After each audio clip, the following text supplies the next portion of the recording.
Hello and welcome back to Shakesyear. We are working on Timon of Athens, and today we get to hear from Timon in Act 3, Scene 6. You know why I'm doing that. We're not going to get into that today.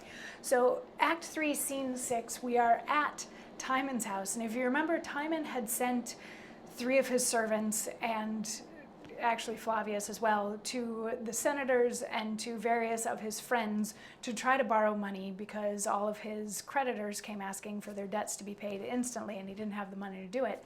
So he went out, or had his servants go out to ask his friends for money, and none of those friends helped him for varying reasons. Either they didn't have the money on them. I'm doing a lot of air quotes today, sorry about that.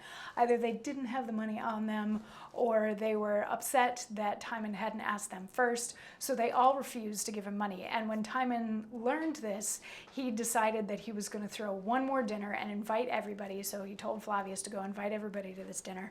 And that's where we are now. And just quick little thing on the side plot that we went through yesterday. Alcibiades has been banished because he stood up for one of his soldiers who killed somebody not in a wartime setting. And the senators banished him, have said that that soldier has to die.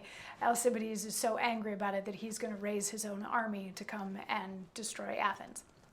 But anyway, Act 3, Scene 6. We are in a banqueting area of Timon's place, and we're back to the other characters not really having names. We have First Lord, Second Lord, Third Lord, and all these various lords are milling about and talking amongst themselves, and they're like, oh, you know, it must have been false about Timon needing money, because how else could he invite all of us to this lavish dinner, and isn't this great? And I actually feel a little bit bad about the fact that when he asked me for money the other day, I didn't give any to him.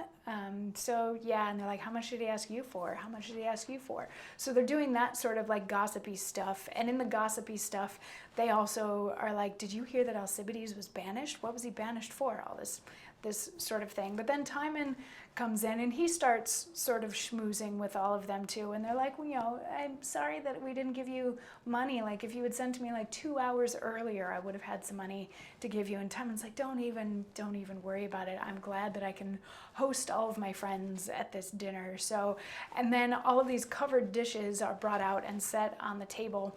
So he encourages everybody to sit down by saying, each man to his stool, with that spur as he would to the lip of his mistress. Your diet shall be in all places alike. Make not a city feast of it to let the meat cool, ere we can agree upon the first place. Sit, sit. The gods require our thanks. You, great benefactors, sprinkle our society with thankfulness.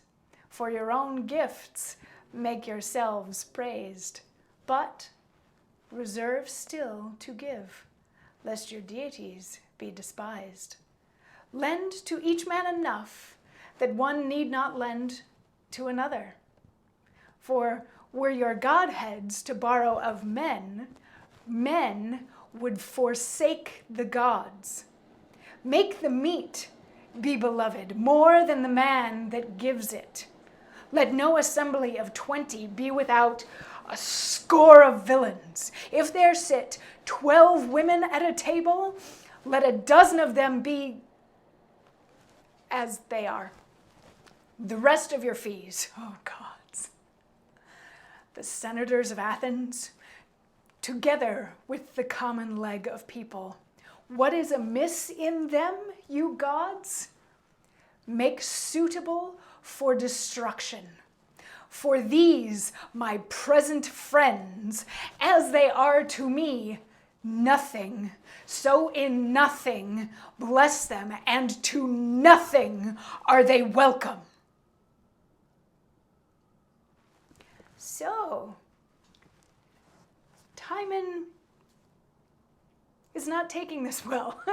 He starts out just encouraging everybody to sit down and saying, you know, like, the food is everywhere, so it's the same everywhere. It doesn't matter where you sit, you know. It doesn't matter if you sit over there, because that you won't get the first piece of chicken any faster than the guy that's over there, that kind of a thing. And then he turns it into a prayer to the gods that gets like more and more gradually pointed against the people that are there, saying that even the people that are there would forsake the gods if the gods had lent them money, and that, you know, they love the gifts, but they don't love the person who gives them the gifts. And if there's 20 people in a room, they're all villains. I do think it's interesting that he says, you know, if there's a dozen women sitting at a table, like, that's fine, whatever, women are cool. Just an interesting difference that he's pointing out there. But then he basically asks the gods to smite all of the people in the room, or prepare them to be smitten. Smote? Smitten is something different. Not to be loved, but to be smited, smote, whatever the past tense of smite is. Because he says, you know, these people don't mean anything to me, so don't bless them, and they're not worth anything. At which point the lids are taken off of all of the covered dishes all over the dining area, and in them are just dishes of warm water. Yeah. So of course all the lords and senators that are there are like, wait, what is going on? And Timon has more to say, and we'll get to hear that in tomorrow's monologue. So I'll see you then for that. Mwah.